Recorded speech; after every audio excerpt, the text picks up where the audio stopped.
Good afternoon, everyone. Thank you for joining us. Thank you for joining us. Okay, I have a couple of things at the top, and as you can see, we have guests with us today. Our hearts go out to the families of the 6 individuals still missing after yesterday's bridge collapse in Maryland. As authorities on the ground have confirmed, operations have shifted from a search and rescue operation towards recovery efforts.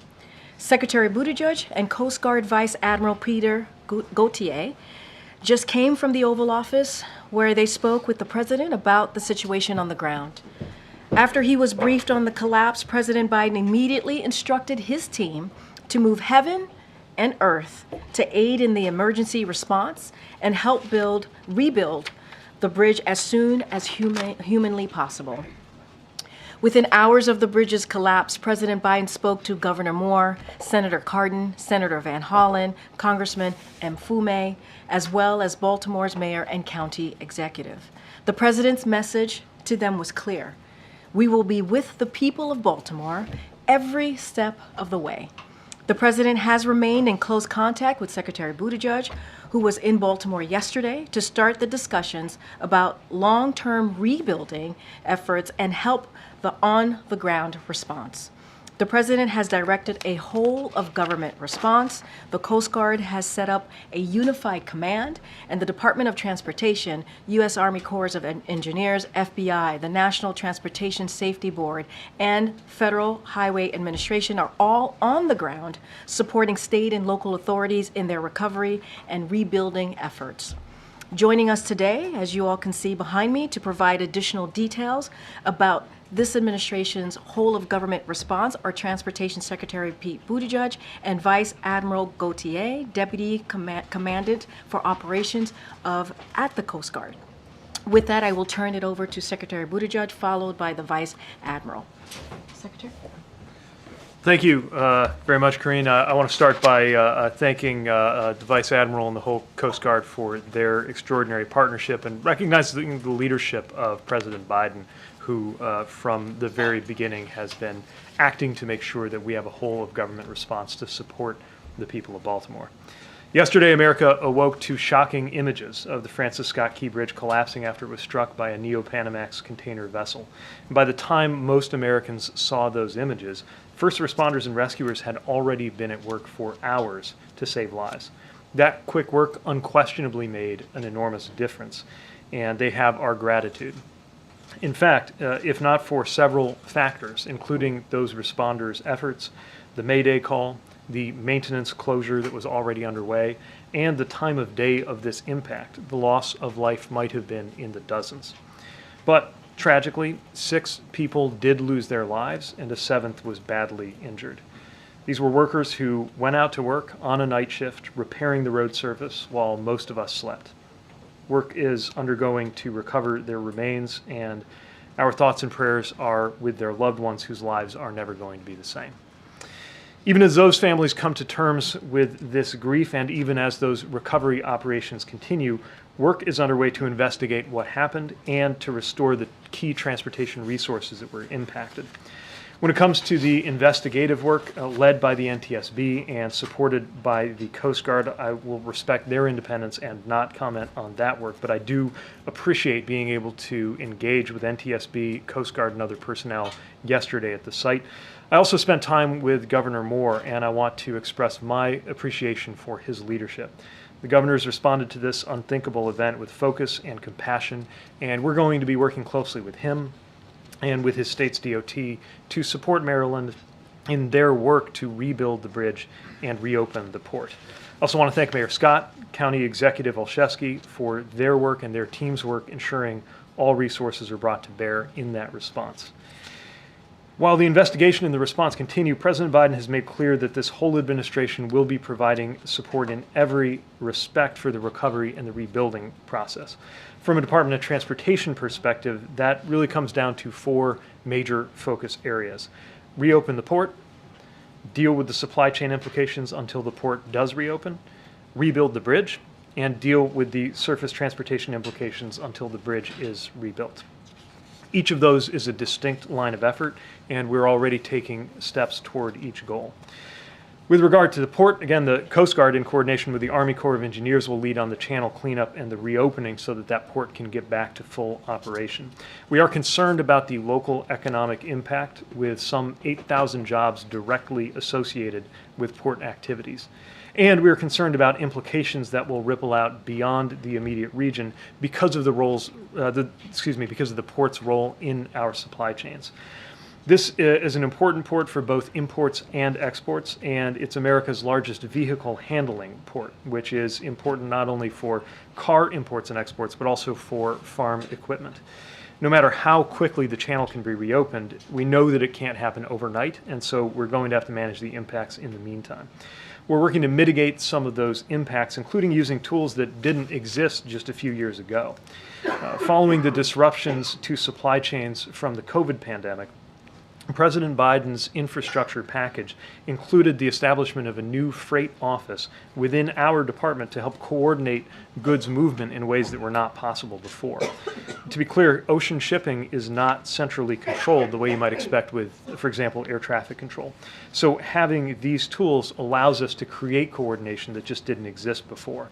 It's helped us to smooth out supply chains after COVID. It's helped us to manage the Red Sea crisis, and we're using it now to help the hundreds of different private supply chain actors get better coordinated to keep goods moving. Tomorrow, I will be convening shippers and other supply chain partners to understand their needs and to promote a coordinated approach as they adapt to the temporary disruptions while we plan mitigations. That said, the Port of Baltimore is an important port, so for our supply chains and for all the workers who depend on it for their income, we're going to help to get it open as soon as safely possible. Now, for the bridge, we are going to be working with NTSB as they lead their independent investigation. It's too early to speculate, of course, what NTSB will find, but if they discover or determine anything that should be considered in the regulation, inspection, design, or funding of bridges in the future, we will be ready to apply those findings. What we do know is a bridge like this one, completed in the 1970s, was simply not made to withstand a direct impact on a critical support pier from a vessel that weighs about 200 million pounds, orders of magnitude bigger than cargo ships that were in service in that region at the time that the bridge was first built. We also know that this is yet another demonstration of the importance of our roads and bridges, which is one of many reasons why the Biden-Harris administration worked so hard to get the infrastructure package passed, and why roads and bridges are the single biggest category in that package. We are committed to delivering every federal resource needed to help Maryland get back to normal, and we're going to work with them every step of the way to rebuild this bridge. It is not going to be simple.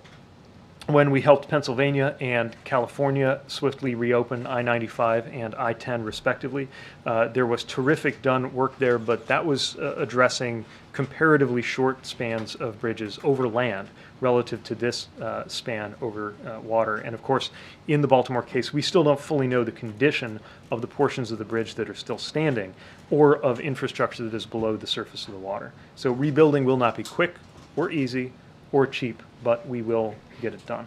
As I mentioned, we're working with city, county, and state, and I also want to add that we've been closely engaged with the Maryland congressional delegation, many of whom were on hand yesterday, and who are doing a tremendous job advocating for their state. They've made it clear that they will work with us to push for any help that we need from Congress. Bottom line, as President Biden has made clear, the federal government will provide all of the support that Maryland and Baltimore need for as long as it takes, and we will work with Congress to deliver on that. I'll end with this. For the families of those presumed lost, for the people of Baltimore who are going to be feeling this closure in day-to-day life, and for everyone affected by the port closure and its supply chain impacts, the President and the whole government will be here with you until everything is rebuilt stronger than ever. Our country put its arms around Florida when the Sunshine Skyway Bridge collapsed in 1980. America rallied around Minnesota after the bridge there collapsed in 2007. This will be a long and difficult path, but we will come together around Baltimore, and we will rebuild together. Admiral? Thank you, Mr. Secretary and Karine. So let me just add to what the Secretary has already briefed you on here. So yesterday evening, I think as you know, after an intense and thorough multi-agency search on the water and from the air, the Coast Guard Incident Commander, Rear Admiral Shannon Gilreath, suspended the search for the individuals missing from the bridge collapse. He did this after consulting Governor Moore and many of the other agencies that were involved. The Coast Guard and the response community is deeply saddened that the missing individuals have not survived. And the Coast Guard appreciates the state of Maryland's leadership and humanity in supporting the family members of the missing. I'd like to personally thank the state and local responders for their heroic search and rescue efforts. While we didn't achieve the outcome that we had hoped for, it was a tremendous team effort in the treacherous operational conditions. As this aspect of the response shift to recovery operations and consistent with the President's direction to get the port up and running as soon as possible, the Coast Guard highest priority now is restoring the waterway for shipping, stabilizing the motor vessel Dolly and removing it from the site, and coordinating a maritime casualty investigation under the leadership of the National Transportation and Safety Board. So just a couple of words on each one of those. So in terms of assessing restoring the waterway, the Coast Guard is very tightly connected to the Army Corps of Engineers as they lead in that role as the lead federal agency for that effort. As we were in the Oval Office, the President called General Spellman, the Chief of the Army Corps of Engineers, who's on site. General Spellman and I had a number of conversations yesterday in terms of the coordinated approach moving forward, and they are moving very aggressively in putting resources and mobilizing the necessary equipment, conducting the analysis and the underwater surveys to do that. In terms of continuing to stabilize the vessel, mitigating any pollution threat, and removing the vessel from the area. The vessel is stable, but it still has over 1.5 million gallons of fuel oil and lube oil on board. And it does have 4,700 cargo containers on board. 56 of those contain hazardous materials, and 2 are missing overboard. The ones that are in the water do not contain hazardous materials. And then around 13 or so on the bow of the ship were damaged as the bridge collapsed and impacted the front of that ship. So the Coast Guard has moved aggressively to board the vessel, and we have teams on board. The responsible party, the ship operator, has mobilized, activated their marine salvage plan in addition to their marine pollution response plan, both things that are required by the United States Coast Guard. The salver is a Resolve Marine Incorporated, and they have begun mobilizing resources to take the next steps appropriate to refloat the vessel and remove it from that area. The real critical thing here is that, as you know, a portion of the bridge remains on the bow of that ship, and we will be coordinating very closely with the Army Corps of Engineers and their contractors to first effect the removal of that debris before the vessel can then be removed. The vessel bow is sitting on the bottom because of the weight of that bridge debris on there. And there are underwater surveys that are happening by remotely operated vehicle. Divers will be in the water today to complete that underwater survey. There's no indication that there's any flooding or any damage underneath the waterline to that vessel, and that effort will continue. We'll keep you informed of that. And then lastly, in terms of the casualty investigation, as the Secretary had said, this is led by the National Transportation and Safety Board. I've had a couple of conversations with Chair Hamandi on this account, and basically what we've done is we've activated a memorandum of understanding between the Coast Guard and NTSB, and because the multimodal and complex nature of this investigation, we will be providing Coast Guard investigators for what we call a Marine Board of Investigation, which is our highest level of investigation in the Coast Guard that will fold in and coordinate with the NTSB investigation as that moves forward.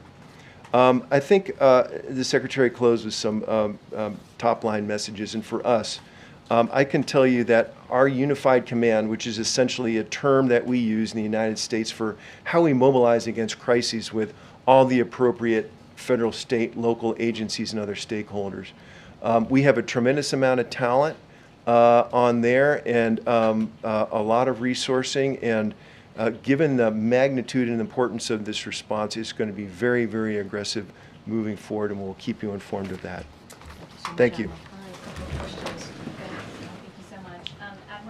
CNN has obtained a government memo that the Coast Guard is currently evaluating hazardous material that was contained in some of the containers on the ship. Can you update us on that investigation? And is there a threat to the public from any of the materials on board the ship? There is no threat to the public from the hazardous materials on board. So we've obtained the vessel manifest that container ships carry and done the analysis of the types of hazmats that are on board. We have a very specialized hazmat team on board called the Atlantic Strike Team. We have 3 of those around the country. And we have air monitoring them there to detect if there are anything that are coming off of those containers. The majority of those containers are closer to the pilot house and are completely unaffected by the damage to the bow of the ship. And we have not determined that there's any kind of release at this time. So what do you assess as the risk that some of those materials could leak or spill? So most of these things are things like mineral oils, and even though they're hazardous, we've determined that there really isn't any kind of threat to the public.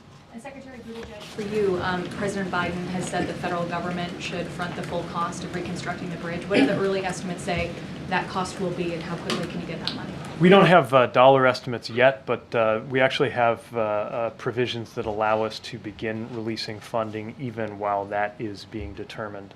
My understanding is, as we speak this afternoon, an emergency relief funding request has come in from the Maryland State DOT. We'll be processing that immediately to start getting them what they need. Also, later today, there will be a design and procurement-oriented meeting that we'll participate in, our Federal Highway Administration, along with MDOT.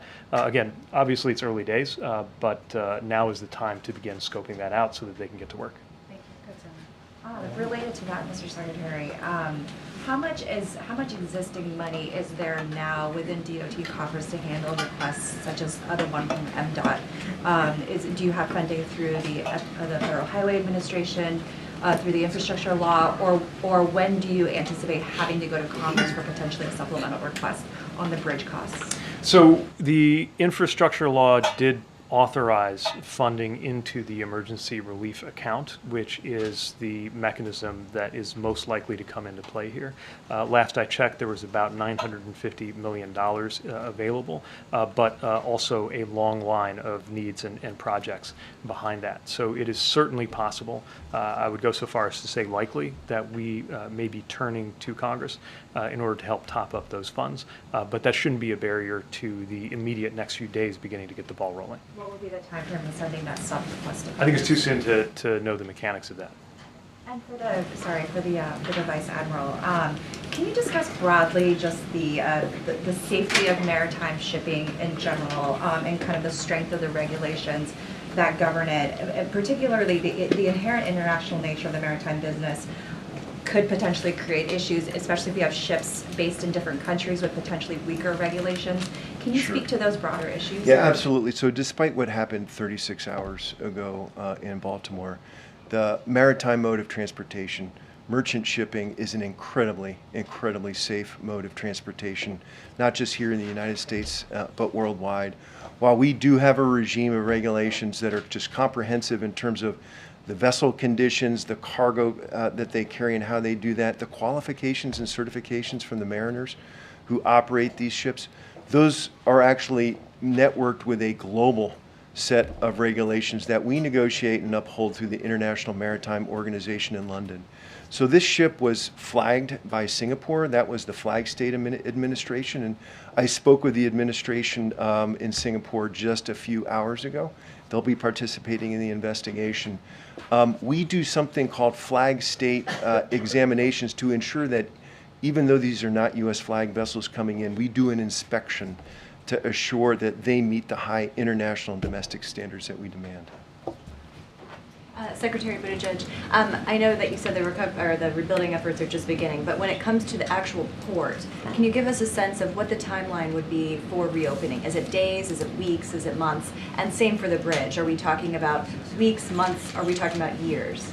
Too soon to be certain. What I'll say in the case of the bridge is that the original bridge took 5 years to construct. That does not necessarily mean it will take 5 years to replace, but that tells you what went into that original structure going up. Again, we need to get a sense of the conditions of the parts that look okay to the naked eye, but we just don't know yet, especially in terms of their foundational infrastructure. So it is going to be some time where commuters are going to need to depend on that 95 and 895 tunnel. And is going to put pressure on them. As far as the port, again, too soon to venture an estimate. The vast majority of the port is inside of that bridge, which means most of it cannot operate, although there is a facility at what's called Sparrows Point that can handle some amount of cargo shipping, but nothing close to the totality of Baltimore. And for the port workers, you mentioned there's going to be an economic cost, but also incurred to them, I'm sure. Any of the funding that you're talking about in terms of emergency funding, would that cover them as well? Yeah, this is a major concern. The president has directed the administration to find any and all resources that could come into play here. I don't know this to be an automatic eligibility for the emergency relief funding that I mentioned earlier, but we're going to turn over every stone we have, and of course beyond DOT, there may be other resources that come into play. And sorry, just one more quickly. Have you been in any communication with the owners of this vessel in terms of them paying some kind of consequence here? I have not, and I'd really defer to NTSB and law enforcement for that. Mr. Secretary, do you envision that this would be constructing a very different bridge going forward? You referenced the 1970 state of affairs then. Do you believe it would be an entirely new span, and would you envision different safety mechanisms as you are assessing this at this point? I can't speculate on that. What I will note is that some of the other bridge collapses that were of these proportions, notably the Minnesota bridge collapse, happened because of a design flaw, and the bridge spontaneously collapsed. This is, of course, not that. This was the result of an impact. But we don't yet know what NTSB will find or how that might inform plans going forward. And based on what you've seen so far, do you recommend that any other spans take any steps based on what we've learned about however remarkably unusual it was for that impact? Do you think there need to be different steps to protect other spans going forward? Some modern bridges around the world, especially after the 1980 Tampa incident, have been designed with different features to mitigate impacts and protect their piers. Right now, I think there's a lot of debate taking place among the engineering community about whether any of those features could have had any role in a situation like this. Again, it's difficult to overstate the impact of this collision. We're talking about, it's not just as big as a building, it's really as big as a block. 100,000 tons all going into this pier all at once. But one other thing I would add, more broadly speaking, is that the President's infrastructure package has the first ever dedicated federal fund for resilience. Largely that's been construed in terms of seismic resilience and resilience in the face of extreme weather events, but certainly something we'll be looking at going forward, knowing what we've experienced in Baltimore. And lastly, the status of the crew of the cargo ship, maybe the Vice Admiral is better suited for that. Are they still on board, and are they fully cooperating with what you need? The crew is cooperating with what we need. They remain on board, and predominantly an Indian crew with one Sri Lankan crew member on board, but they're still there and very much engaged in the dialogue and the investigation. To the Vice Admiral, are there any early indications of what caused the Dali to lose propulsion during its voyage, and what are some of the areas of focus so far when it comes to the investigation into the accident? Yeah, I think we all want to know as quickly as possible at least some initial findings, but I really need to refer you to the National Transportation Safety Board and their messaging in terms of moving forward very deliberately and on a factual basis to uncover some of those answers. Secretary Buttigieg, you talked about, how, the bridge simply was not built to withstand impact of this nature, but is it your view that the bridge was built strongly enough? Why didn't it have some of the defensive structures around the support column as many other bridges do?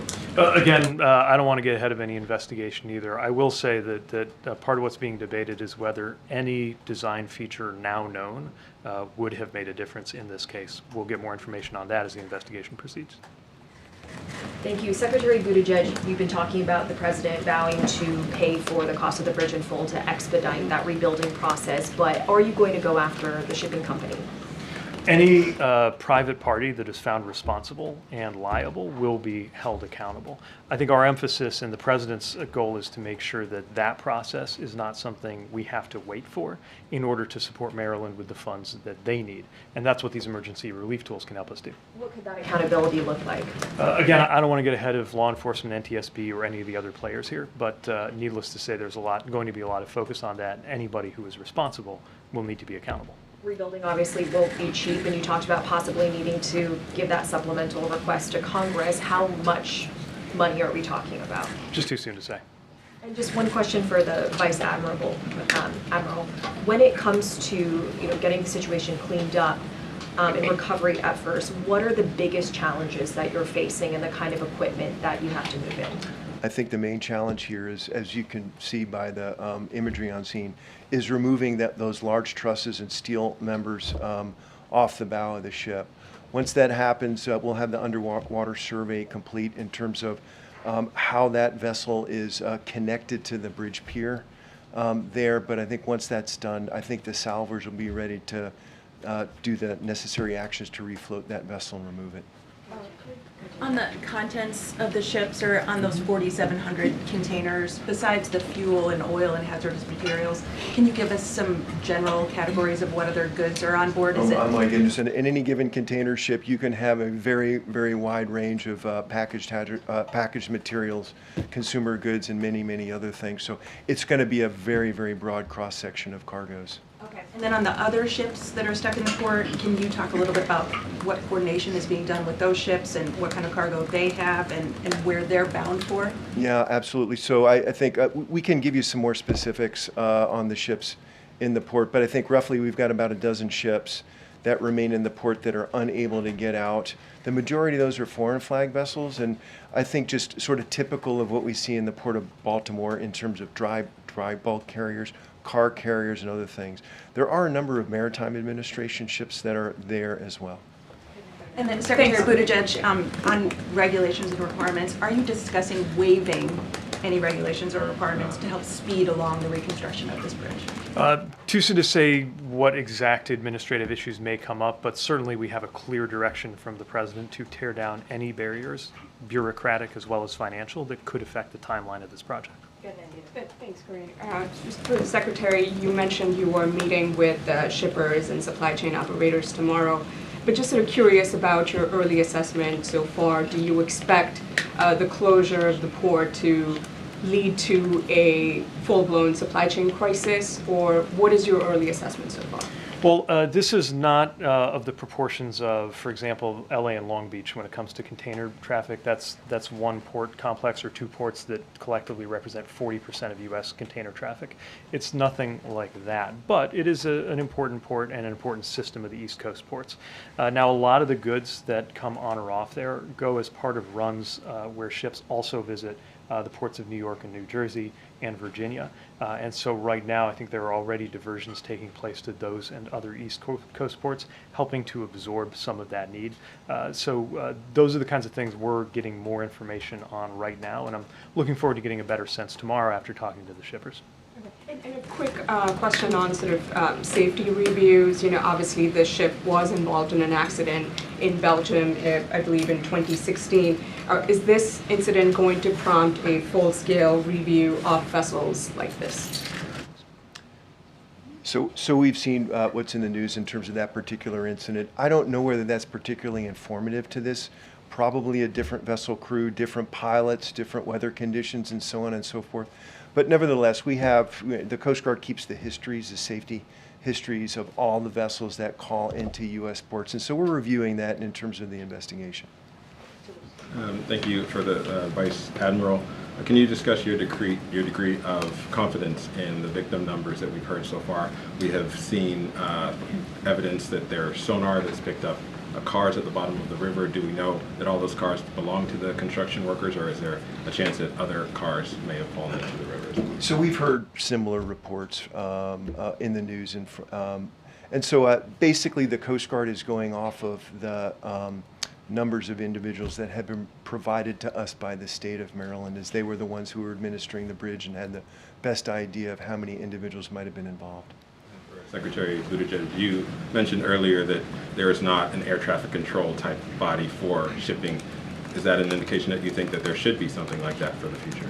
No, it's a very different system, but I do think it's important for the public to understand that if a runway or an airport goes out of service, and then there's immediate instructions from a central authority on what to do and where to go. It just doesn't work that way in shipping. What I will say is we have felt, especially since the summer of 2021, that there needs to be more coordination than there has been in the past. I think sometimes even not just as a matter of practice, but as a matter of culture, different shippers and other entities that have been rivals just don't coordinate.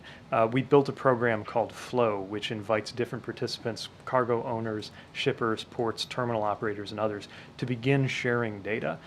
That's something that served us well going to the Red Sea issues. It's certainly serving us well right now because that data can help us get a sense of how these effects are rippling through other ports. So we welcome that coordination. We're trying to promote it, but that doesn't mean that it's happening on a command and control basis.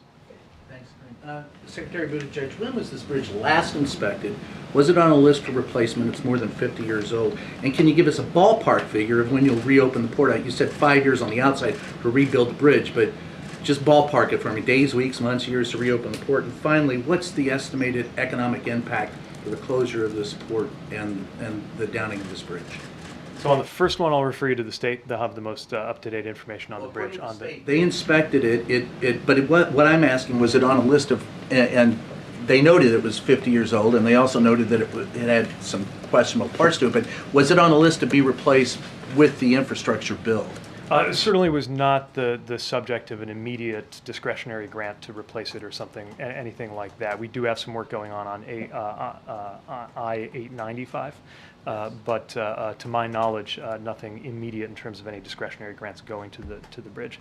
Economic numbers, about 8,000 jobs we think are directly implicated, and over $100 million of cargo moves in and out of that port a day. And what was the middle question? Ballpark it when the port will be reopened.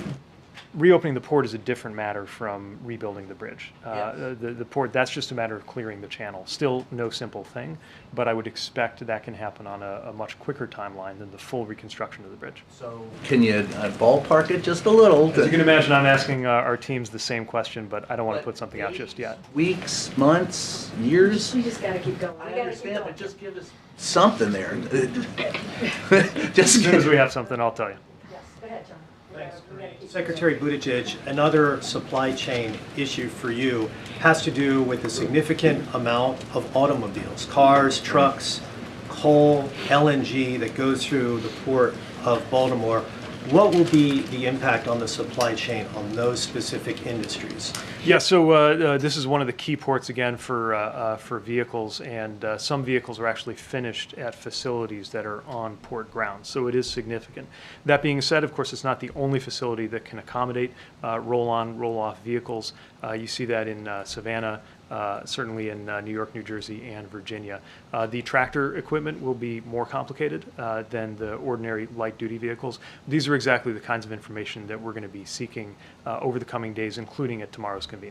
And you expect, because of those supply chain issues, that we could see impacts on the U.S. economy as a result of those supply chain issues? We want to get a little more fidelity on how disruptive it can be. Again, we're not talking about a single point of failure that it's the only possible place to get through, or even something that is as impactful as some of the issues that affected the Panama Canal, for example.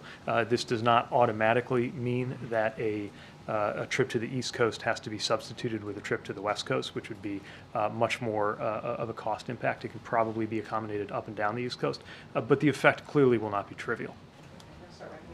Thank you. Mr. Secretary, you said that you had received a request for emergency funding from the Maryland authorities. Can you tell us what that number was? Those don't necessarily include a full estimate of the cost, but they do make it possible through what's called a quick release authority for us to start getting dollars out.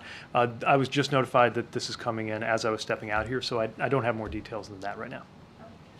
Hi, Secretary Buttigieg. So, just clearly speaking about economic impact, each day that the port is shut down, what is the economic impact per day? Well, again, there's last I checked, between $100 and $200 million of value that comes through that port every day, and about $2 million in wages that are at stake every day. And that's one of the areas we're most concerned about. It's one thing for a container or a vehicle or a sugar shipment to be absorbed or accommodated somewhere else, but these longshore workers, if goods aren't moving, they're not working. Now, right now, there is work taking place, even inside of that bridge, because of the work that has to be done to offload some of the vehicles that are stuck there and get that back onto surface transportation to go out to other sites. So they're likely working right now, but that work won't last long, and that's one of our main areas of concern. And for Vice Admiral, thank you very much. So when you look at CFR, the Code of Federal Regulations, you earlier talked about how you inspect these vehicles, right? The Coast Guard inspects these vehicles. Is it done on a regular basis to see if all of those items are, being followed, or do you do spot checks? Pretty thorough. So every ship that comes to a United States port has to report to the Coast Guard and Customs and Border Protection 96 hours in advance.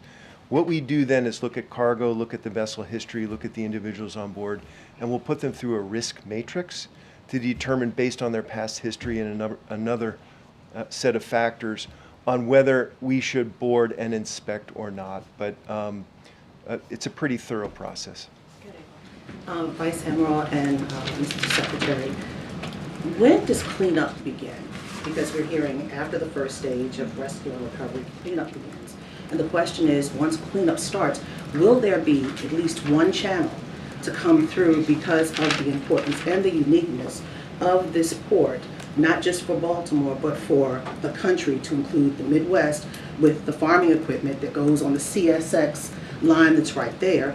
And also, how are you going to push back to Republicans who don't want anything to go through from this Biden administration budgetarily when the president says he wants to pay for everything? I'll take the latter and leave it to you on the channel if you want. Look, infrastructure is, or at least ought to be, a bipartisan priority. I know that partisanship has gotten in the way of some important functions and expenditures, but I would also note that the infrastructure package that was passed is known as the bipartisan infrastructure law for a reason. Some, not all, Republicans crossed the aisle to work with President Biden and work with Democrats and get this done. It is our hope that that same spirit will prevail here. And I would also remind any member who might find themselves on the fence when any requests that might come through materialize, that today this is happening in Baltimore, tomorrow it could be your district, and we really need to stand together, red, blue, and purple, to get these things done. And what about the channeling? The cleanup and the channeling, that's right. So in terms of cleanup, in terms of the debris assessment removal now, again, the Army Corps of Engineers under General Spellman are being very aggressive in mobilizing equipment, beginning the underwater surveys and the necessary actions in order to first understand what they're facing in terms of challenges with not just the debris on the surface, but underwater. So they can give you an idea on sort of what their assessment looks like. So we can safely say the process for cleanup and possibly opening a channel is already underway because you are assessing what's going on down below? So Admiral Gilreath, the Coast Guard Incident Commander, and General Spellman for the Army Corps are very tightly linked and coordinated on the necessary actions to do this, not waiting in order to begin this process. Now, we do need to be sensitive because the state of Maryland is conducting the body recovery operations in and around the same area where the debris assessment removal needs to take place. But again, in terms of those details, Army Corps is best to answer that. Thank you. Good.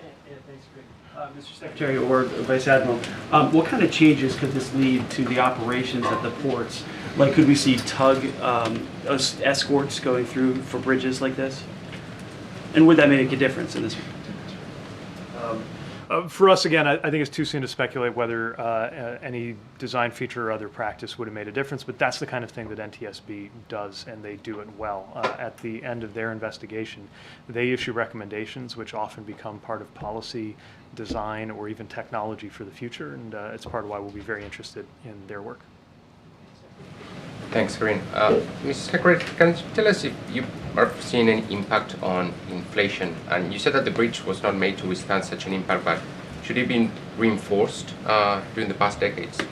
So again, I don't know how a bridge possibly could withstand the forces that were at play when this vessel, about the same size as a Nimitz class U.S. aircraft carrier, struck the key support beam for that bridge. But we will always, as always, learn from the NTSB investigation. What was the first bit? Impact on inflation? Too soon to say. I think this is definitely a different ballpark from what we saw with the West Coast issues in 2021. But that's part of what we hope to gather more data on soon. I will say, a lot of the disinflation that we've seen has been a result of the work that the president led to improve and smooth out our supply chains. So we see a clear relationship between supply chains and inflation. But this is more localized and more specialized than what we saw in 2021. Secretary Buttigieg, have you or the president been able to reach the family members of the 6 victims, or do you plan to try to contact them? First of all, our hearts and our thoughts are with them. I know right now they are shifting from yesterday, where they were really in the mode of hoping for news, to today facing the worst kind of news you possibly could. I can't speak to anybody else's conversations with them, other than that I know Governor Moore spent time speaking with them. For the Vice Admiral, you had said earlier that there's a process by which the Coast Guard will keep track of ships that may have been involved in previous incidents. And we already know that the Dolly was involved in a previous incident, not similar to this one, but an incident nonetheless. So was the ship on the radar for the Coast Guard in terms of, keeping an eye on it? And if not, a second follow-up question is, if ships have already been flagged, if you will, for having been involved in incidents, what's the process for that when they're coming into a United States port? So maybe I'll answer the first part of that question first. It's the same process for every ship. We get the notification 96 hours in advance of arriving at a U.S. port. We do an examination together with Customs and Border Protection, a review of the histories of these ships and other factors, cargoes that they carry, and so on and so forth, to do a risk ranking and then make a determination about whether a local Coast Guard team, and CBP participates as well, whether we should do a boarding and do a safety examination there. In terms of the history of the ship, again, I think this one incident that has been discussed within the media, I think we need to take that within context in terms of what may or may not have happened with a different crew on board, different situation, different pilots, and so on and so forth, maybe not related to the vessel condition, so to speak. But in terms of our examination, this particular ship had a fairly good safety record. Okay, thank you so much. Vice Admiral, thank you so much, guys. Thank you. All right, thank you. Have a great week. Thank you. Thank you, guys. All right, thanks, guys. Thank you so much, Vice Admiral. Thank you so much, Secretary Buttigieg. All right, I have a couple things at the top before we continue with the briefing. So it's just a few more updates here to share that and then, as I said, I'll take some questions. So last night, voters in Alabama made their voices heard and voted overwhelmingly for Marilyn Lance, who made clear that she would fight to protect access to reproductive health care, including IVF. It was a decisive victory in a long-held Republican House district, and the president congratulates her on her win. As we saw last year in Ohio and previously in Michigan, California, Kentucky, Vermont, Kansas, and Montana, in every state where abortion has been on the ballot, the American people overwhelmingly vote to protect reproductive freedom. President Biden and Vice President Harris stand proudly and firmly behind the majority of Americans in this fight. And they will continue to take action to protect this fundamental freedom that is under relentless attack by extreme Republican elected officials. But the fact remains that the only way to ensure the right to choose for a woman in every state is for Congress to restore the protections of Roe v. Wade into federal law. Only Congress can pass that law, which President Biden, if it were to get to his desk, he would indeed sign it. Now, today we had another announcement. The Biden-Harris administration also launched the Save Date of action to promote SAVE, the most affordable student loan repayment plan ever, which President Biden announced just last year. The Save Day of Action is a coordinated effort to bring together public, private, and NGOs that could reach 100 million Americans with information about SAVE. Vice President Harris kicked off the campaign this morning, encouraging people to visit studentaid.gov/save, where they can join the more than 7.7 million borrowers representing every congressional district who are currently enrolled. Thanks to Save Plan, more than 4.5 million borrowers have a monthly payment of $0, and an additional 1 million borrowers have payments of less than $100. Finally, I want to acknowledge a solemn anniversary that will happen later this week. Friday will mark 1 year since American journalist Evan Gershkovich was arrested and wrongfully detained in Russia. Just yesterday, Russia extended his detention after yet another sham hearing. In yesterday's hearing, the Russian authorities did not even provide any evidence of a crime. In fact, they have provided no real justification for holding him. That is because he has done nothing wrong. Journalism is not a crime. Let me say that again. Journalism is not a crime. This administration will continue working every day to secure his release. We will continue to push back against Russia's attempts to use Americans as bargaining chips. And we will continue to stand strong against all those who seek to attack the press or target journalists. To Evan, to Paul Whelan, and to all Americans held hostage or wrongfully detained abroad, keep the faith. We are with you, and we won't stop working to bring you home. With that, Sungmin. Thank you. A quick one, any update on when the president would go to Baltimore? I don't have an update for you. Obviously, we want to do it when it is the appropriate time on the ground. We're going to continue to have conversations with, obviously, local officials on the ground to get a sense of what their needs are, but we want to make sure that we do not disrupt their efforts. You just heard from the Secretary and the Vice Admiral, this is a major, major undertaking, and so we don't want to get in the way. But you heard from the President. He wants to get there as quickly as he can.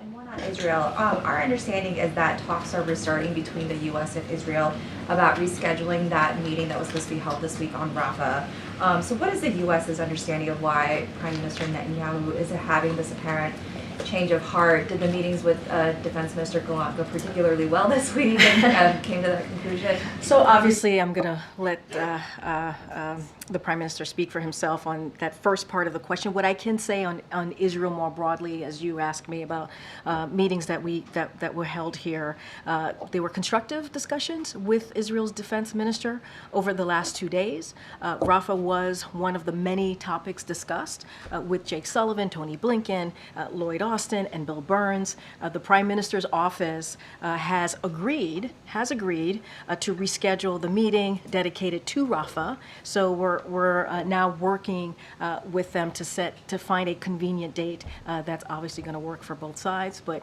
his office has agreed to reschedule that meeting that would be dedicated to Rafah, which is a good thing. Okay.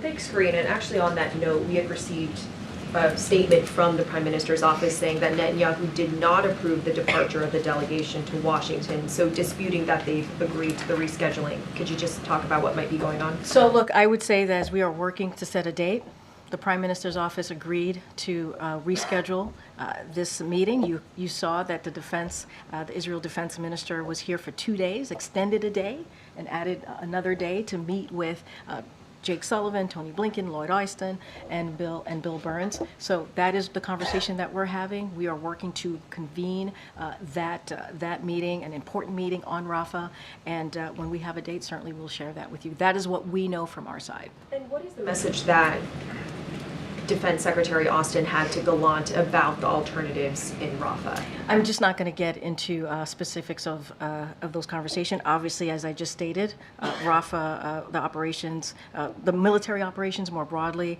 Rafah was indeed discussed, but I'm just not, as topics obviously that were discussed, I'm just not going to go into further details. And have talks for that hostage deal and ceasefire, have they reached another stalemate, and what are the sticking points on it? So I can confirm that talks continue, and we are, the United States aid is actively engaged in those conversations.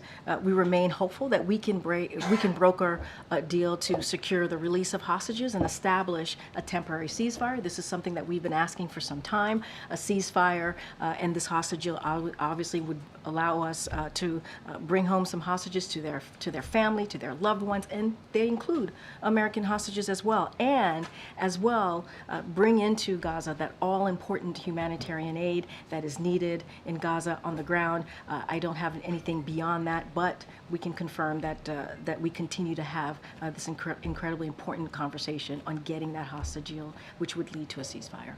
Just following up on what Selena was saying, Karine, does the administration believe it was able to convince Israeli officials to take a relook at a potential Rafah operation after the series of meetings that he had with the administration? So look, I mean, Rafah obviously was part of the agenda, their military operations, and so I'm not going to go into detail. It is important that we have heard from the Prime Minister's office that we are going to reschedule and try to lock in this meeting with their, obviously, their folks on the Israeli government side and folks here.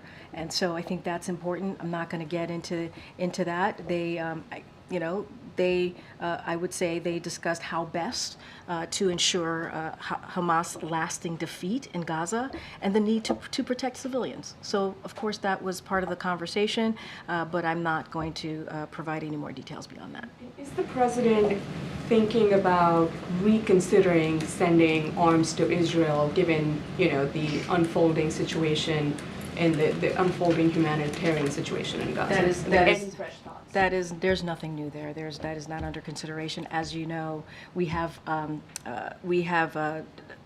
done more to get humanitarian aid into Gaza with the airdrops. You know about the pier, and we're working with, obviously, with Israel to make sure that we get more of the trucks inside of Gaza. It is incredibly important. We know the dire situation in Gaza as it relates to humanitarian aid, but the most important thing here is to get that hostage deal, so we can get that humanitarian aid to get those hostages back home to their family, and it would.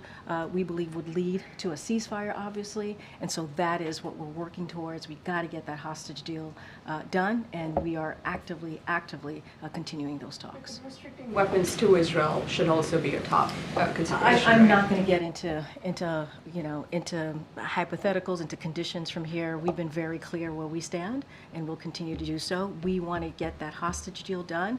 The talks is active; they continue, and that is important to get the hostage deal, to get the ceasefire, to get that humanitarian aid into Gaza. It is incredibly, obviously, important as you all have reported the dire situation in Gaza, and so that is our focus. We're going to get that pier going. We're going to continue the airdrops, continue to get those trucks in, working with Israel on that. I just don't have anything else beyond that. Go ahead. On the Rafah talks, you said that both sides are working to find a new date that works with schedules, but what level of urgency does the administration assign to holding those talks? I mean, it's urgent. It's important.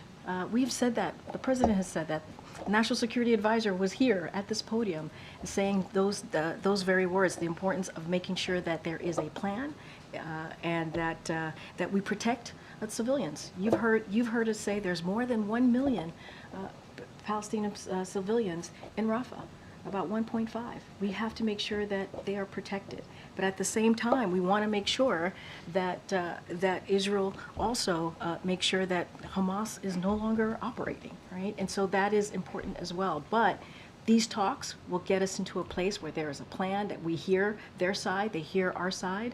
I think the defense minister being here from Israel was really important for 2 days, having those all-important, all-critical conversations about Rafah, about military operations. I'm just not going to get beyond that. When we have a date locked in, certainly we would share that with all of you. There's been reporting that the talks could happen as soon as next week. Do you see that as feasible? I'm just not going to get into a set date or time here, but we want it to happen. Obviously, it's urgent. We think it's urgent. It's important to lock this in, and so we're going to work really diligent to make sure that happens. Go ahead, Kelly.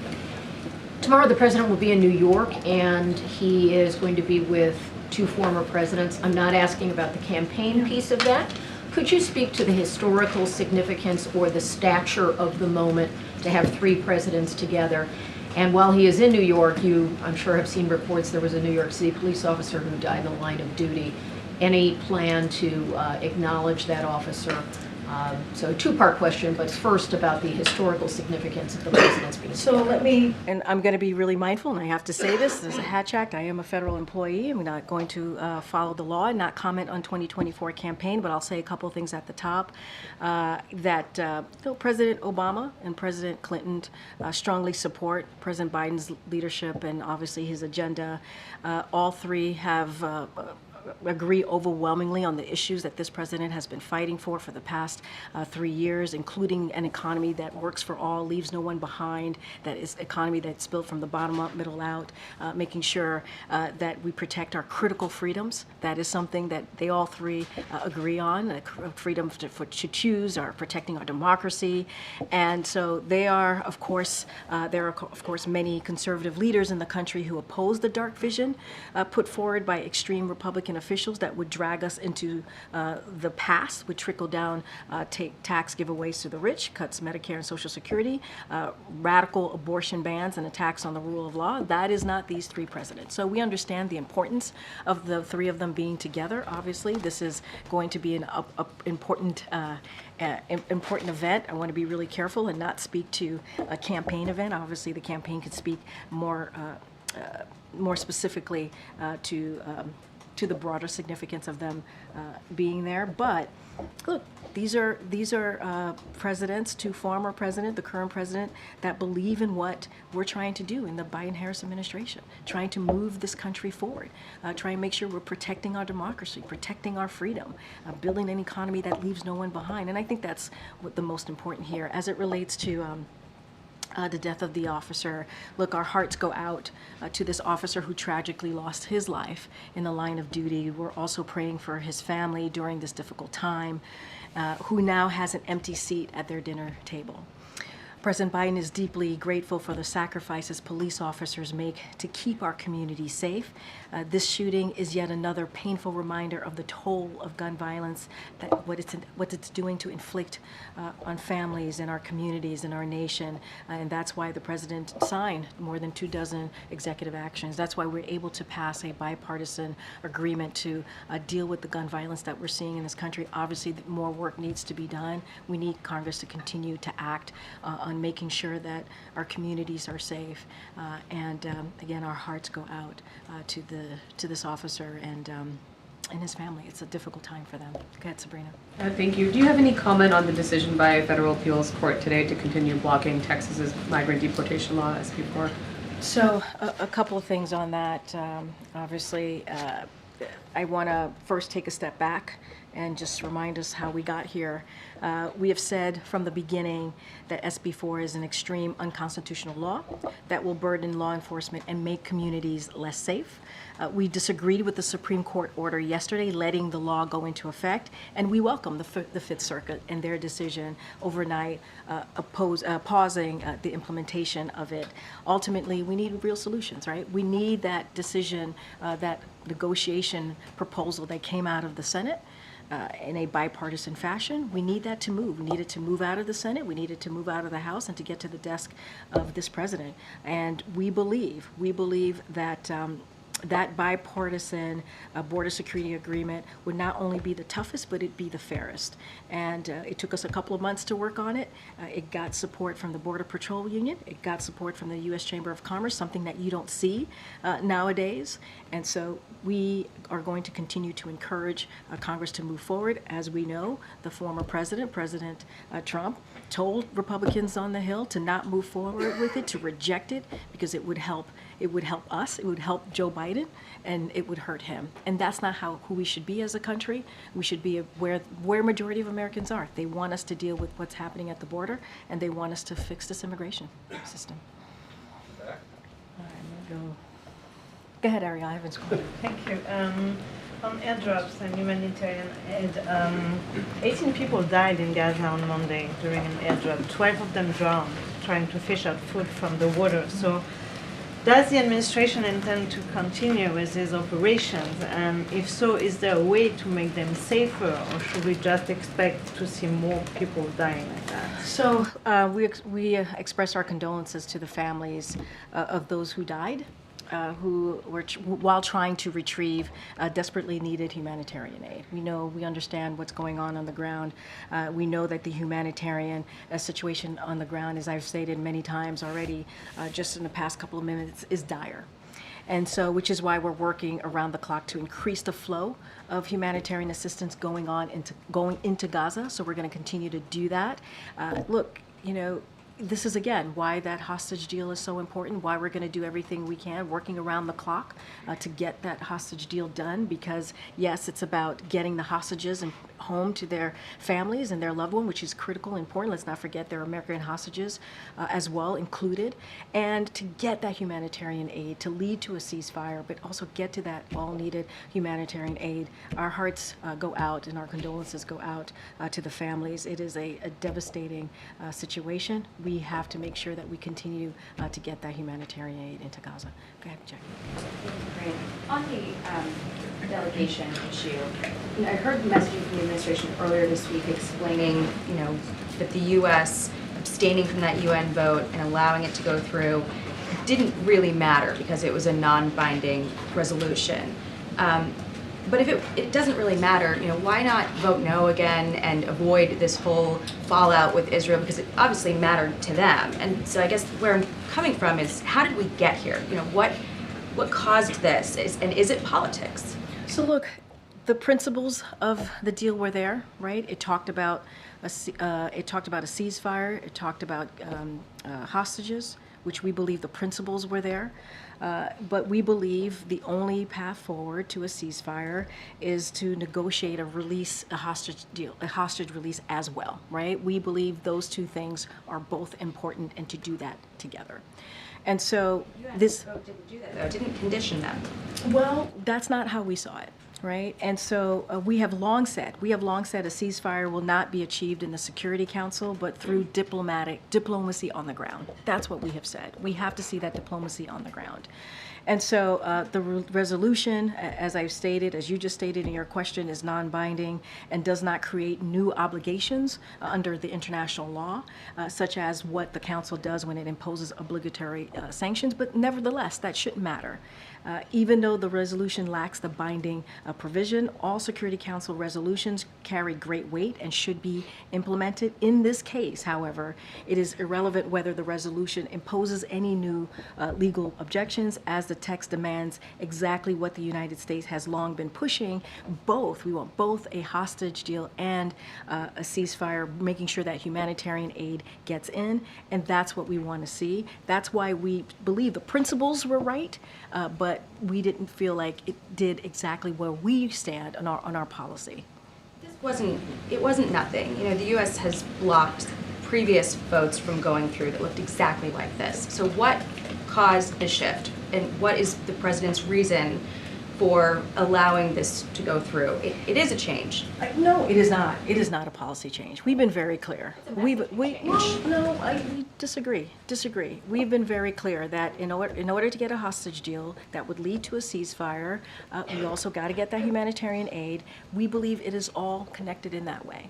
And so that is where we stood. That's where we've been. It is not a policy change. The principles were there, but we have a way that we want to do this, right? A hostage deal, those are the critical conversations that are happening, the active conversations that are happening, making sure that we get those hostages home. American hostages are also included to their loved ones. We also got to get that humanitarian aid, and we believe that diplomatic effort, the diplomacy, the diplomatic work that is being done would lead us to that. And so we've been very clear and steadfast about this, and that's where we're going to continue to be. This is linked to the president worried about losing support from Gen Z, well, let me be very clear. This is not about politics. It's not. The president does not lead his national security or things that are the right thing to do in this sense, right? Getting that hostage deal, making sure hostages come home, including, as I said, over and over again, American hostages getting that humanitarian aid into Gaza and making sure that we believe that would lead to a ceasefire. That is not about politics. That is about the right thing to do. This is why we continue those active conversations and making sure that we can get there. It is important to get this done. Go ahead. Why do you think that the United States, which is Israel's most important ally, seems to have so little clout right now with Israel? I disagree. I don't think that is the case. Our position is going to continue to remain the same. We have been really clear. We are committed to supporting Israel in its fight against Hamas. We've shown that. We are committed to that.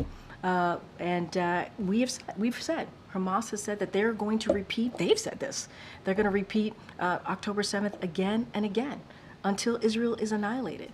And because we cannot expect Israel to accept a situation in which their citizens continue to live under that threat.